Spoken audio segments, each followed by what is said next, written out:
नमस्कार, माझं नाव सोमनाथ अभंग. मी रांजणगाव गणपती तालुका शिरूर जिल्हा पुणे या ठिकाणाहून आहे. तर सांगायला आनंद वाटतो मित्रांनो, मी आज आलो नाशिक जिल्ह्यामध्ये निफाड तालुक्यात. माझ्यासोबत रजत यादव सर आहेत. आणि रजत सरांना अमृत ज्यूस घ्यायच्या अगोदर काय त्रास होता आणि अमृत ज्यूस घेतल्यानंतर काय फरक पडला सर त्यांच्या तोंडूनच सांगतील. तर सर सांगा तुमचा या बॉटल सोबतचा एक्सपिरियन्स. मी रियांश अमृत ज्यूस घेतल्यानंतर मला साधारण 2-4 दिवसानंतर म्हणजे शरीर हलकं व्हायला लागलं आणि युरिनद्वारे मला म्हणजे ना एवढी युरिन माझी येलो कलरची होती ती नॉर्मल म्हणजे पूर्ण क्लीन व्हायला लागली. आणि त्याच्यानंतर 15 दिवसात आहे ना माझा मूतखड्याचा एक साधारण 4-5 mm चा खडा माझा पडलाय. तर मी आता नित्यनियमाने 2 वेळेस घेतोय. मला चांगला रिझल्ट भेटलाय. सर किडनी स्टोनचा किती दिवसापासून त्रास होता? तो मला 2013 पासून होता. आणि किती MM चा स्टोन होता? तो साधारण सांगता नाही येणार पण मग 8 ते 10 mm चा तरी असेल तो. ओके.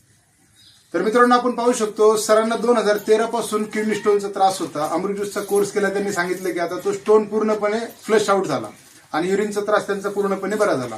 येलो युरिन होती ती क्लीन व्हायला लागली आणि शरीर हलका हलका वाटायला लागलं. तर तुम्हाला कोणताही त्रास असेल तर नक्कीच तुम्ही आपला 3 महिन्याचा आयुर्वेदिक रियांश अमृतचा कोर्स करा आणि 100% बरे व्हा. हर हर रियांश, घर घर रियांश.